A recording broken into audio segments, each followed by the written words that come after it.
This is Oscar Bevis for the Stomping Ground, powered by Well Hydrate and available on DAZN. Darren Barker. Up the show. Joins me. This is getting called a wanker by Mike Goodall. By the richest man in boxing. Yeah. Mate, what a day.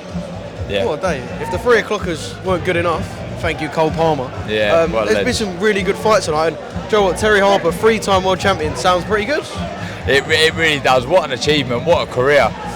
Still only 27. It's mad to think that we were no one. I wouldn't say was really writing her off, but it's mad to think that she's only 27 and she's achieved so much. So yeah, I mean, what a brilliant result. She just didn't really get going. Well, she did get going, Dixon, but she left it a little bit too late. It was the discipline and the experience that really shone through from Terry Harper. But going back though to the early fights, 5 brilliant fights on Before the Bell, one of the best Before the Bells that I think me and Barry Jones have done. It had a bit of everything. We had Simmons dislocating his shoulder, then getting cut and then rallying through to beat Conan Murray, the local favourite. Ibrahim Suleiman boxed really well up until he got cut, and it was a nasty cut. Brandon Scott, nasty cut. Jimmy Sains, just an absolute wrecking ball.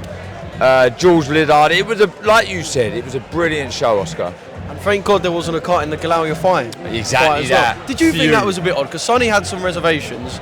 Did you think it was a little bit odd? I know it worked out in the end, but no, did you see the method behind it? Of course I can, yeah. It's a massive fight that he's got in front of him against Sonny Edwards. A massive fight. Bragging rights, a lot of history between the two of them, and you know, you want to be active, you want to be busy, you want your time and your distance to be on point when you're fighting someone with the class of Sonny Edwards. So you get that fighting on fight night with the small gloves on, no head guards. So yeah, I make it a dangerous, yes, but a wise move.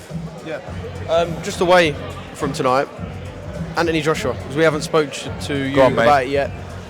Just kind of your takeaways from the fight with Daniel Dubois. Incredible! What an occasion!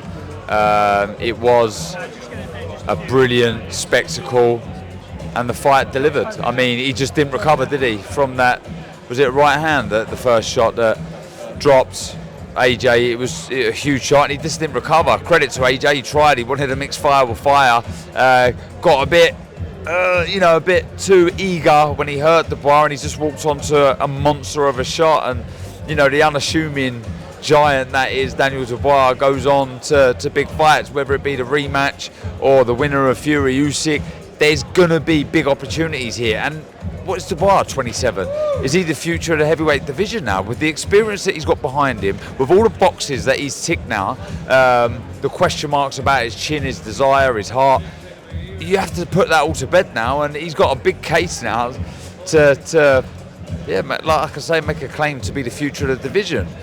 What will Anthony Joshua do? If I was him, personally, I take the quick route back to fight for a world title, and I take the rematch.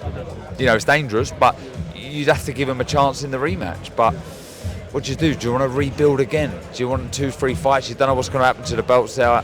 Then I know he's a massive draw, AJ, but I would go for the biggest fight possible. Which I guess some would say the Fury fight, but you don't know what's going to happen with Usyk. Will Fury, with the he's unpredictable. Would that fight ever happen? I don't know. Me personally, if I'm AJ, I'm taking the rematch. Yeah. We said it's dangerous. We've seen that he isn't scared of any danger by the way he approached the Daniel Dubois fight when things were kind of getting on top. Do you agree with Eddie? Eddie said that everyone's quick to say, I'd rather get knocked out, I'd rather go out on my shield. AJ showed that. But then, of course, you've got the flip side where you're like, look, cover up for a couple of rounds, play it a bit sensible. So it's kind of a bit of a pendulum. Where do you sit with that? Yeah, but every fighter at some point, I'm sure you said at some point, I'd rather go out on my shield. No, but do you know what I like, though? I don't really know what my opinion is on it, if I'm deadly honest. I never really thought about it too much. But I love that AJ does his thing. He wanted to go for the dramatic finish and turn the fight around, and he's gone for it, and he has gone out on his shield. But do you reckon whoever was in his corner, he would have done the same thing? It was just kind of an AJ decision. Do you know what? I think it was. I think that was, regardless of the coach, I think he would have done that. Yeah. Chris Eubank, what did you make of that little outburst? No comment, to be honest. Like, there's a time and a place, I guess. But we've got the freedom of free speech, haven't we? And he's picked his moment. It was quite a moment to do it. And I know the S word's been thrown around a lot in terms of suing, and there were some things he said that might not be factually incorrect, but sometimes we just got to accept that if someone's got to say something that other people don't like, we kind of just have to suck it up. Yeah, I don't know, but I'll tell you one thing for him. Sarah Mesa, it's almost like a no-win fight for him, because Munguia and Golovkin have both stopped him. And you'd like to think if Chris Eubank Jr. wants to push on to become a legitimate world champion, he's going to have to do the same thing. So, I wouldn't necessarily. It's not a fight he can teeter through. Well, look, for me, it's not a risky fight. In one which I think he could lose, but in my opinion, if you're this massive draw, this big name, which he is, no doubt about it, he's going to have to back that up with a solid performance. So, yeah, and I hope we do see that. Yeah. Do you think he beats Hamza Sheraz? No. I think Hamza Sheraz has a very good chance of dominating the middleweight division, as long as he stays at the division, because it must be so hard. He's about 2 foot taller than me, and I was a tall middleweight. Yeah, how he started at super welter, I do not know. Yeah. The man is the real deal, and he will dominate the division for as long as he stays put.